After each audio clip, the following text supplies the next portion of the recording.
ಮಾಜಿ ಶಾಸಕ ಎ ಮಂಜು ಸುದ್ದಿಗೋಷ್ಠಿ. ಬಿಡದಿ ಟೌನ್ಶಿಪ್ ಯೋಜನೆ ವಿಚಾರ ಎಚ್ಡಿಕೆ ಮತ್ತು ಡಿಕೆ ಪತ್ರ ಬರೆದ ವಿಚಾರ ಮಾಜಿ ಶಾಸಕ ಎ ಮಂಜು ಸುದ್ದಿಗೋಷ್ಠಿಯನ್ನು ಮಾಡಿದ್ದಾರೆ.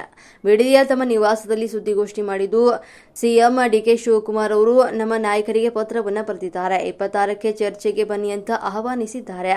ಆದರೆ ಪೂರ್ವನಿಯೋಜಿತ ಕಾರ್ಯಕ್ರಮ ಇರೋದ್ರಿಂದಾಗಿ 27ಕ್ಕೆ ಸಿದ್ಧ ಅಂತ ಕುಮಾರಣ್ಣ ಮತ್ತೆ ಅವರಿಗೆ ಪತ್ರವನ್ನು ಬರೆದಿದ್ದಾರೆ. ವಿಧಾನಸೌಧದ 4 ಗೋಡೆಯ ಮಧ್ಯೆ ಚರ್ಚೆಯಲ್ಲ, ಹೋರಾಟ ನಡೀತಾ ಇರುವಂತಹ ಸ್ಥಳದಲ್ಲಿ ಚರ್ಚೆ ಮಾಡೋಣ ಅಂತ ಪತ್ರವನ್ನು ಬರೆದಿದ್ದಾರೆ. ಸಿಎಂ ಅಂತೆ ನಾನು ತಿಳಿಸುತ್ತೇನೆ ಅಂತ ಹೋಗಿದ್ದಾರೆ. ಆದರೆ ಶಾಸಕ ಬಾಲಕೃಷ್ಣರವರು ಸುದ್ದಿಗೋಷ್ಠಿ ಮಾಡಿ ಒಂದು ಪದವನ್ನು ಬಳಸಿದ್ದಾರೆ. ಕುಮಾರಸ್ವಾಮಿಗೆ ಕನಿಷ್ಠ ಪ್ರಜ್ಞೆ ಇಲ್ಲ ಅಂತ ಅಂದಿದ್ದಾರೆ. ಆದರೆ ಮಿಸ್ಟರ್ ಬಾಲಕೃಷ್ಣರವರೇ ಅವರಿಗೆ ಗರಿಷ್ಠ ಪ್ರಜ್ಞೆ ಇರೋದಕ್ಕೆ 2 ಬಾರಿ ಸಿಎಂ ಅನ್ನ ಆಗಿದ್ದು, ಈಗ ಕೇಂದ್ರದ ಸಚಿವರಾಗಿ ಕೆಲಸವನ್ನ ಮಾಡ್ತಿದ್ದಾರೆ. ನಿಮ್ಮ ನಾಯಕರನ್ನ ಮೆಚ್ಚಿಸಲು ನಿಮ್ಮ ಬಾಯನ್ನ ಹೊಲಸು ಮಾಡ್ಕೊಳ್ತಾ ಇದ್ದೀರಿ. ನಾವು ಎಲ್ಲ ಗರಡಿಯಲ್ಲೂ ರಾಜಕಾರಣ ಮಾಡಿದ್ದೇವೆ. ಇವತ್ತು ಕನಿಷ್ಠ ಪ್ರಜ್ಞೆ ನಿಮಗೆ ಸರ್ಕಾರಕ್ಕೆ, ಸಚಿವರಿಗೆ, ಅಧಿಕಾರಿಗಳಿಗೆ ಇರಬೇಕಾಗಿತ್ತು. ಕುಮಾರಸ್ವಾಮಿ ಅವರು ಯಾವಾಗ ಬಲಿಶಾಲಿಯಾಗಿ ಮಾತನಾಡಿದ್ದಾರೆ, ನಿನಗೆ ಯಾವತ್ತೂ ಮಾತನಾಡಿಲ್ಲ. ಹೀಗೆ ನಿನಗೆ ಕನಿಷ್ಠ ಪ್ರಜ್ಞೆ ಇಲ್ಲ. ರೈತರ ಬಳಿ ಹೋಗಿ ಯಾವಾಗ ಮಾತನಾಡ್ತಿದೀಯಾ? ಇಷ್ಟೆಲ್ಲ ಆಗಲು ನೀನು ಒಬ್ಬನೇ ಕಾರಣನಾ? ಎಚ್ಡಿಕೆ ಕುಟುಂಬದಲ್ಲಿ 100 ಎಕರೆ ಜಮೀನು ಅಂತೀಯ. ನಿಮ್ಮದೇ ಸರ್ಕಾರ ಮಾಡಿಸುವ ತನಿಖೆಯನ್ನ ನಾನು ಕೊಡ್ತೇನೆ. ನಿನ್ನ ಬೇನಾಮಿ ಡಿಸಿ ಹೆಸರಿನ ಜಮೀನು ದಾಖಲೆಯನ್ನ ಕೊಡ್ತೇನೆ. ಮೊದಲು ನೀನೇನು ಅಂತ ತಿಳ್ಕೋ. ಚರ್ಚೆಗೆ ಬಂದ್ರೆ ಲಕ್ಷಾಂತರ ಜನ ಸೇರಿರ್ತಾರೆ ಅಂತೀಯ. ನಿಮಗೆ ದಮ್ ಇಲ್ಲ. ನಿಮ್ಮ ಸರ್ಕಾರಕ್ಕೂ ಕೂಡ ತಾಕತ್ತಿಲ್ಲ. ಹಿಂದೆ 700ನಲ್ಲಿ ಚರ್ಚೆಗೆ ಬರಲಿಲ್ವಾ? ಕುಮಾರಸ್ವಾಮಿಯವರು ಡಿಕೆಶಿ ಜೊತೆ ಚರ್ಚೆಯಲ್ಲಿ ವೇದಿಕೆಯಲ್ಲಿ ಹಂಚಿಕೊಳ್ಳಲಿಲ್ವಾ? ನಿಮಗೆ ನೀವೇ ಹೋಗಿ ವೇದಿಕೆ ಹಂಚಿಕೊಳ್ಳಲಿಲ್ವಾ? ಡಿಕೆ ಶಿವಕುಮಾರ್ಗೆ ಕೆಟ್ಟ ಹೆಸರು ಬರಲು ನೀವುಗಳೇ ಕಾರಣ ಆಗಿದ್ದು ಅಂತ ಹೇಳಿದ್ರು. ಇನ್ನು ಅದೇ ರೀತಿಯಾಗಿ ಇವತ್ತು ಪೊಲೀಸ್ಗೆ ದೂರು ಕೊಡ್ತೇವೆ, ಕ್ರಮವನ್ನು ತೆಗೆದುಕೊಳ್ಳಲು ಹೇಳ್ತೇವೆ. ಇನ್ನು ಬಿಡದಿ ಹೋಬಳಿಯಲ್ಲಿ ತಲೆಮರೆಸಿಕೊಂಡು ಹೋಗ್ತಿದೀಯಾ ಬಾರಪ್ಪ, ನಾವು ಎಲ್ಲಿ ಎಷ್ಟು ಗಂಟೆ ರಾತ್ರಿ ಬರಬೇಕು ಅಂತ ಹೇಳಿದ್ರು. ಆದರೆ ಬೈರಮಂಗಲದಲ್ಲಿ ವೇದಿಕೆ ಸಿದ್ಧಪಡಿಸಲು ಅಂತ ನಾನು ರೆಡಿ ಅಂತ ಹೇಳಿದ್ದಾರೆ. ಸುದ್ದಿಗೋಷ್ಠಿಯಲ್ಲಿ ಮಾಜಿ ಶಾಸಕ ಎ ಮಂಜುನಾಥ್ ವಾಗ್ದಾಳಿಯನ್ನು ನಡೆಸಿದ್ರು. ಸಾಬೀತು ಮಾಡಿ. ನಾನು ಸಾಬೀತು ಮಾಡಿಲ್ಲ ಯಾರ್ಯಾರ ಹೆಸರಲ್ಲಿ, ಬೇನಾಮಿ ಹೆಸರುಗಳಲ್ಲಿ ಈ ಟೌನ್ಶಿಪ್ ಒಳಗಡೆ ಮಾಡಿದ್ದಾರೆ ಅಂತ. ಯಾವ ಜಿಲ್ಲಾಧಿಕಾರಿ ಸಹೋದರರ ಹೆಸರಲ್ಲಿದೆ, ಯಾವ ಜಿಬಿಡಿ ಅಧ್ಯಕ್ಷ ಅವನ ಹೆಂಡತಿ ಹೆಸರಲ್ಲಿದೆ, ಇನ್ನ ಬೇನಾಮಿ ಹೆಸರಲ್ಲಿ ಯಾರ್ಯಾರ ಹೆಸರಲ್ಲಿ ಜಮೀನಿದೆ, ಯಾರ್ಯಾರ ಸೇಟು ಸಿಂಧುಗಳ ಹೆಸರಲ್ಲಿ ಜಮೀನು ರಿಜಿಸ್ಟರ್ ಆಗಿದೆ, ನನ್ಗೆ ಗೊತ್ತಿಲ್ಲ ಅನ್ಕೊಂಡಿದ್ಯಾ? ನೀನ್ ಹಾಕೊಂಡು ಕೂತಿದ್ಯಲ್ಲಪ್ಪ. ಸ್ವತಃ ಗುಂಡು ತೋಪು ಬಿಟ್ಟಿಲ್ಲ, 4 ಎಕರೆ ಗುಂಡು ತೋಪಿದೆ. ಅದರಲ್ಲೂ ತೋಟ ತುಡಿಕೆ ಮಾಡ್ಕೊಂಡು ಇವತ್ತು ನೀವು ಜೀವನ ಮಾಡ್ತಾ ಇದ್ದೀರಲ್ರಿ. ಫಸ್ಟ್ ನೀವು ಅಲ್ಲಿ ಮಾಡಲಿ. ಬಡವ್ರ ಬಗ್ಗೆ ಕೊಡು ಸೈಟು, ಇಲ್ಲ ಯಾವ್ದಾದ ಒಂದು ಬಗ್ಗೆ ಆಮೇಲೆ ಮಾತಾಡಿರುತ್ತೆ. ನಿಂದೇನ್ ಬಾಯಿ ದೊಡ್ಡದಿದೆ, ನೀನ್ ಮಾತಾಡ್ಬಿಟ್ರೆ ಎಲ್ಲರೂ ಕೇಳ್ಬಿಟ್ರು, ಓಹೋ ಇಲ್ಲಿ ಬಂದ್ರೆ ಏನು ಪ್ರಳಯ ಆಗೋಗ್ತದೆ ಚರ್ಚೆಗೆ, ಕನಿಷ್ಠ ಜ್ಞಾನನೂ ಇಲ್ವೇನ್ರಿ, ಅಲ್ಲಿ ಬರಕ್ ಆಯ್ತದೇನ್ರಿ, ಲಕ್ಷಾಂತರ ಜನ ಸೇರ್ಬಿಡ್ತಾರೆ. ಕುಮಾರಸ್ವಾಮಿ ಅವ್ರ ಜೊತೆ ಮುಖ್ಯಮಂತ್ರಿಗಳಾಗಿದ್ದಾಗ ಇದೇ ಡಿಕೆ ಶಿವಕುಮಾರ್ ಅವರು ಪಂಥಾಹ್ವಾನ ನೀಡಿದ್ರು. 2000 ಕನಕಪುರದ 700ಗೆ ನೀವು ಬರಬೇಕು ಮುಖ್ಯಮಂತ್ರಿಗಳೇ, ನನ್ನ ವೈಯಕ್ತಿಕವಾಗಿ ನೀವು ನನಗೆ ತೇಜೋವಧೆ ಮಾಡಿದಿರಿ. ಕುಮಾರಸ್ವಾಮಿ ಅವರು ಕೈ ಕಟ್ಕೊಂಡು ವಿಧಾನಸೌಧದಲ್ಲಿ ಚರ್ಚೆ ಮಾಡೋಣ ಅಂತ ಕರೆದ್ರ? ಹೇಳಿ ಬಾಲಕೃಷ್ಣ, ಕರೆದ್ರೇನ್ರಿ? ನೀವು ಅವತ್ತು ಕುಮಾರಸ್ವಾಮಿ ಅವರು ಹೆಲಿಕಾಪ್ಟರ್ ಬಿಟ್ಬಿಟ್ಟು ನೀವು ಏನಿಲ್ಲಿ ಲಾ ಅಂಡ್ ಆರ್ಡರ್ ಪ್ರಾಬ್ಲಮ್ ಆಗುತ್ತೆ, ಚರ್ಚೆ ಕರೆದ್ಬಿಟ್ಟು ಬೃಹನ್ನಡೆ ತರ ಬೆಂತೋರ್ಸ್ಕೊಂಡು ಓಡೋಗದ ಬಾಲಕೃಷ್ಣ? ಇದ ನಿಮ್ಮದು ತನ? ನಿಮ್ ತನ ಇದೇನ್ರಿ? ಪಾಪ ಅಲ್ಲೆಲ್ಲ ನಮ್ಮ ಎಂ ಬಿ ಪಾಟೀಲ್ ಅವ್ರ ಕೈಲಿ ಹೇಳಿಸ್ತಾರೆ. ಪಾಪ ಅವ್ರು ದೊಡ್ಡವರಿದ್ದಾರೆ, ಹಿರಿಯರಿದ್ದಾರೆ, ಮಂತ್ರಿಗಳಾಗಿ ಬಹಳಷ್ಟು ಕೆಲಸ ಮಾಡಿರ್ತಕ್ಕಂಥ ಅನುಭವ ಇದೆ. ಪಾಪ ಅವರು ಹೇಳ್ತಾರೆ ಅನಿತಾ ಕುಮಾರಸ್ವಾಮಿ ಅವ್ರದ್ದು 100 ಎಕರೆ ಜಮೀನಿದೆ ಇಲ್ಲಿ.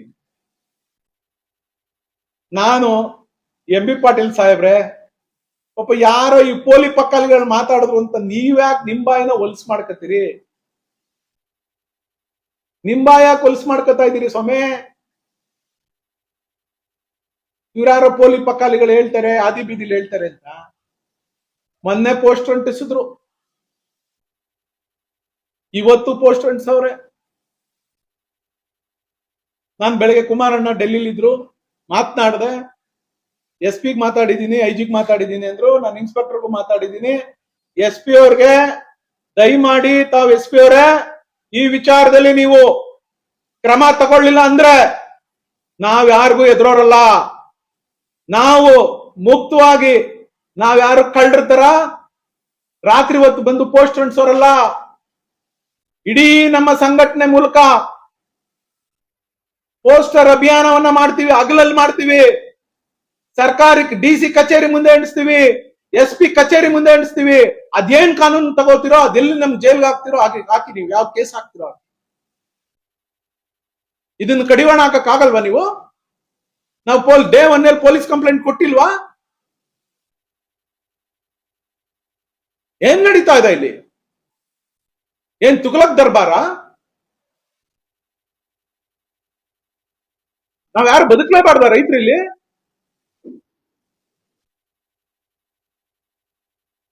ದಯಮಾಡಿ ಇದಕ್ಕೆ ಮಾನ್ಯ ಪೊಲೀಸ್ ವರಿಷ್ಠಾಧಿಕಾರಿಗಳಲ್ಲಿ ಈ ಕ್ಷಣದಿಂದ ಇವತ್ತು ಪೊಲೀಸ್ ಕಂಪ್ಲೇಂಟ್ ಕೊಡಿಸ್ತಾ ಇದ್ದೀನಿ. ನೀವು ಸಿಸಿ ಫುಟೇಜ್ ನ ಕ್ಯಾಮ್ರಾ ಫುಟೇಜ್ ನ ತೆಗೆದುಕೊಂಡು ಅವ್ರ ಮೇಲೆ ಕ್ರಮ ತಗೊಳ್ಳಿಲ್ಲ ಅಂದ್ರೆ ಅವ್ರು ಯಾರು ಅಂಟಿಸ್ತಾ ಇದಾರೆ ಅಂತ ನನ್ನ ಹತ್ರ ಮಾಹಿತಿ ಇದೆ, ನನ್ನ ಹತ್ರ ಕೇಳಿ ಹೇಳ್ತೀನಿ. ಈ ಜಿಬಿಡಿ ಅಧ್ಯಕ್ಷನಿಗೆ, ಈ ಪುಡಾರಿಗೆ ನೀವು ಅಧಿಕಾರ ಕೊಟ್ಟುಬಿಟ್ಟು ಯಾರ ಕೆಟ್ಟ ಹೆಸರು? ನಮಗ್ ಕೆಟ್ಟ ಹೆಸರು ಆಗ್ತದಾ? ನಿಮಗೆ ನಿಮ್ ಸರ್ಕಾರಕ್ಕೆ ಕೆಟ್ಟ ಹೆಸರು ರೀ. ಈ ತರ ಹೇಯ ಕೃತ್ಯವನ್ನ ಮಾಡ್ತಾ ಇರ್ತಕ್ಕಂತ ಈ ಸರ್ಕಾರ ಅಂತೇಳಿ ಚೀತು ಅಂತ ಜನ ಉಗಿತಾವ್ರೆ. ನೀವು ಸೋಷಿಯಲ್ ಮೀಡಿಯಾ ತೆಗೆದು ನೋಡ್ರಿ ಬಾಲಕೃಷ್ಣ, ನೀವ್ ಏನೇನಂತ ಉಗಿತಾವ್ರೆ ಅಂತ. ಈ ಕ್ಷೇತ್ರದಲ್ಲಿ ಹೆಣ್ಮಕ್ಳು ಏನೇನಂತ ನಿನಗೆ ಇಡೀ ಶಾಪ ಆಗ್ತಾ ಇದಾರೆ. ನಿನ್ ಕ್ಯಾಕ್ರಿಸ್ ಹೆಂಗ್ ಉಗಿತಾ ಇದಾರೆ ಅಂತ ಬಂದು ನೀನು ಸೋಷಿಯಲ್ ಮೀಡಿಯಾ ತೆಗೆದು ನೋಡಪ್ಪ, ಗೊತ್ತಾಗ್ತದೆ. ಪಾಪ ನೀನ್ ಮಾಡೋ ಕೆಲ್ಸಕ್ಕೆ ಪಾಪ ಮನೇಲಿರೋರ್ಗೆಲ್ಲ ಯಾಕ್ರಿ ಬಯಸ್ತೀರಿ? ಆ ಕಾಮೆಂಟ್ಸ್ ನ ಓಪನ್ ಮಾಡಿ ನೋಡಪ್ಪ.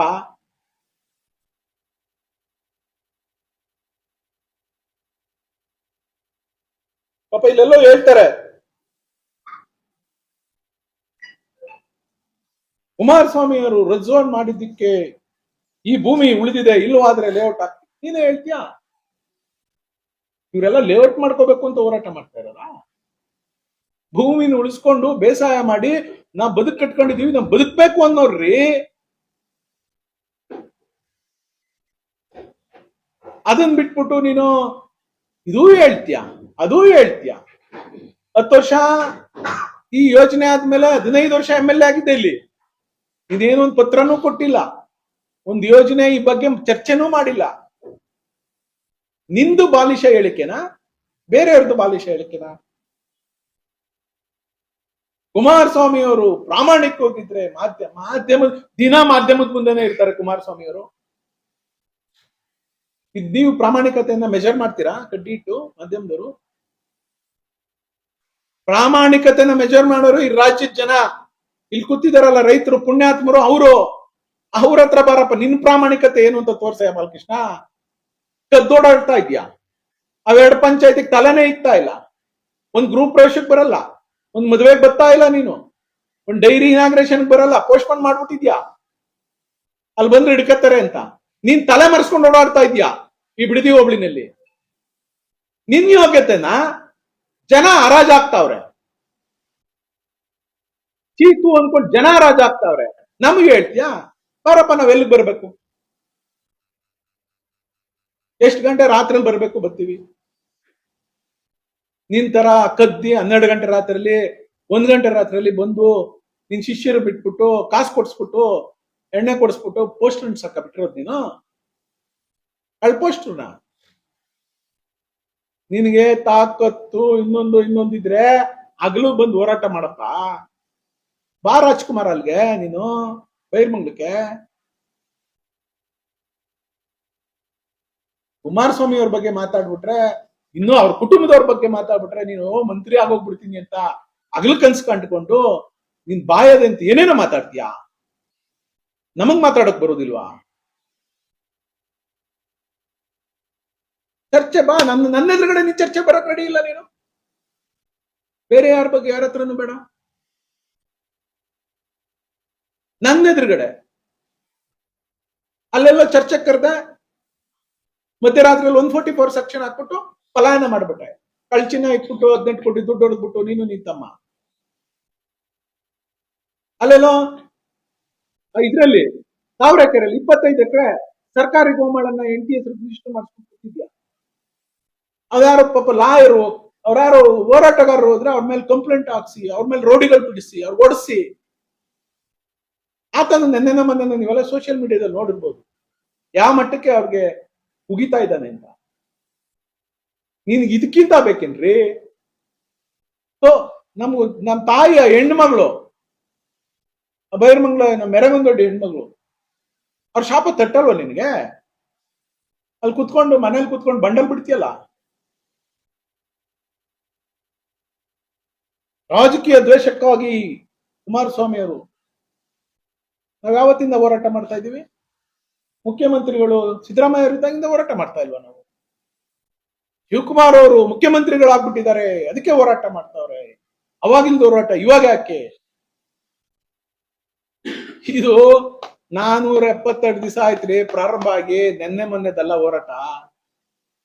ನಾನು ನಮ್ಮ ಹೋರಾಟಗಾರರಿಗೆ ಮೊನ್ನೆ SP ಸಾಹೇಬ್ರೆ, ನಾವೇನಾದ್ರೂ ಪ್ರವೋಕ್ ಮಾಡಿದ್ರೆ ಇಷ್ಟೊತ್ತು ಏನೇನ್ ಅವಾಂತರಗಳು ಗಂಡಾಂತರಗಳಾಗ್ತಿದ್ವೋ, ನಾನು ಪ್ರತಿ ಕ್ಷಣ ಪ್ರತಿ ಹೆಜ್ಜೆಲು ಹೇಳ್ತೀನಿ, ನಾವು ಕಾನೂನನ್ನ ಕೈಗೆತ್ಕೊಳ್ಳೋದು ಸರಿ ಇಲ್ಲ. ತಾಳ್ಮೆಯಿಂದ ಇರಬೇಕು, ಸೌಮ್ಯವಾಗಿ ಹೋರಾಟ ಮಾಡೋಣ. ನಮ್ಮ ಹೋರಾಟಕ್ಕೆ ಜಯ ಸಿಕ್ಕೇ ಸಿಗ್ತದೆ. ಕಾನೂನು ಅನ್ನೋದು, ಈ ಸಂವಿಧಾನ ಅನ್ನೋದು ಈ ದೇಶದಲ್ಲಿ ಇದೆ ಅಂತೇಳಿ 1000 ಸಾರಿ ಹೇಳಿದ್ದೀನಿ. ನಾವೇನಾದ್ರೂ ಇನ್ನು ವೈಲೇಷನ್ ಮಾಡ್ಬೇಕು ಅಂದಿದ್ರೆ ನಾವು ಒಂದು ಕ್ಷಣ ವೈಲೇಷನ್ ಮಾಡ್ಲಿಕ್ಕೆ, ನಾವು ಆ ತಪ್ಪು ಕೆಲಸ ಮಾಡಕ್ಕೆ ಇವತ್ತಿಗೂ ಕೂಡ ಹೋಗ್ತಾ ಇಲ್ಲ. ಇವತ್ತಿಗೂ ನಿಮ್ಮಲ್ಲಿ ನಿವೇದನೆ ಮಾಡ್ತಾ ಇದ್ದೀನಿ, ದಯಮಾಡಿ ಇದಕ್ಕೆ ನೀವು ಕಡಿವಾಣ ಹಾಕ್ಲಿಲ್ಲ. ಯಾರೋ ಬರೋದು ನಮ್ಮ ಹೋರಾಟಗಾರನ ತಿಕ್ಕೊಂತ ಕೆಲಸ ಮಾಡೋದು, ಯಾರೋ ಬರೋದು ಪೋಸ್ಟರ್ ಅಂಟಿಸೋದು, ಯಾರೋ ಬರೋದು ನಮ್ಮವ್ರು ಯಾರಾದ್ರೂ ಒಂದೇ ಒಂದು ಸೋಷಿಯಲ್ ಮೀಡಿಯಾದಲ್ಲಿ ವೈಲೇಷನ್ ಮಾಡಿದ್ರೆ ನೀವು 3 ದಿನ ಕರ್ಕೊಂಡು ಕುಂಡಿಸ್ತೀರಿ, ಕೇಸ್ ಹಾಕ್ತಿರಿ. ಸುಮ್ನೆ ಟ್ಯಾಗ್ ಮಾಡಿದ್ರೆ ಫೇಸ್ಬುಕ್ ಇನ್ಸ್ಟಾದೆಲ್ಲ ಟ್ಯಾಗ್ ಮಾಡಿದಕ್ಕೆ ನೀವು ಅವ್ರ ಮೇಲೆ ಕಂಪ್ಲೇಂಟ್ ಗಳನ್ನ ರಿಜಿಸ್ಟರ್ ಮಾಡಿಸ್ತಾ ಇದ್ದೀರಿ. ಇದಕ್ಕೆ ನಿಮ್ಗೆ ಶಕ್ತಿ ಇಲ್ವಾ ಸಾಹೇಬ್ರೆ? ನಮ್ ತಾಳ್ಮೆನ ಎಷ್ಟು ಅಂತ ಪರೀಕ್ಷೆ ಮಾಡ್ತೀರಿ ನೀವು? ನಾವು ಸುಮ್ನೆ ತಾಳ್ಮೆಯಿಂದ ಇರೋದೇ ವೀಕ್ನೆಸ್ ಅಂತ ತಿಳ್ಕೊಂಡ್ಬಿಟ್ಟಿದ್ದೀರಾ?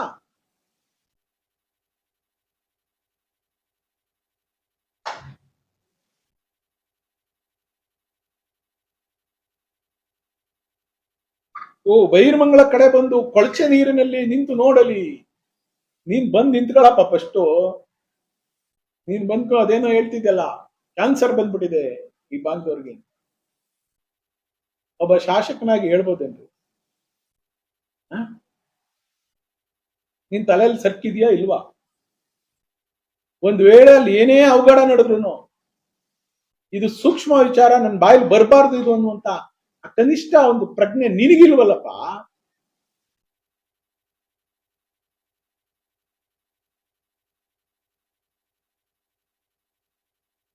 ಚೆಕ್ ನೀಡಲು ಕಾನೂನಾತ್ಮಕ ಅವಕಾಶ ಇಲ್ಲ, ಇವರು ದುಡ್ಡು ಇಲ್ಲ ಕೊಡಲು ಅನ್ನುತ್ತಿದ್ದಾರಲ್ಲ, ಅದಕ್ಕೆ ಚೆಕ್ ನೀಡಿದ್ದೇನೆ ಅಂತ ಏನೋ ಹೇಳ್ತಾರಂತ.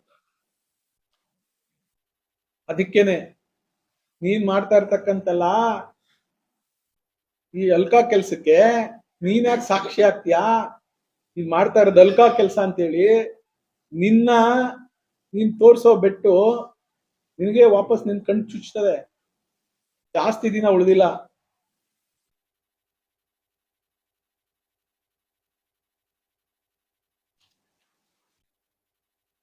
ಕುಮಾರಸ್ವಾಮಿ ಅವ್ರದ್ದು ಬೇನಾಮಿ ಆಸ್ತಿ ತನಿಖೆ ಮಾಡ್ಸಪ್ಪ.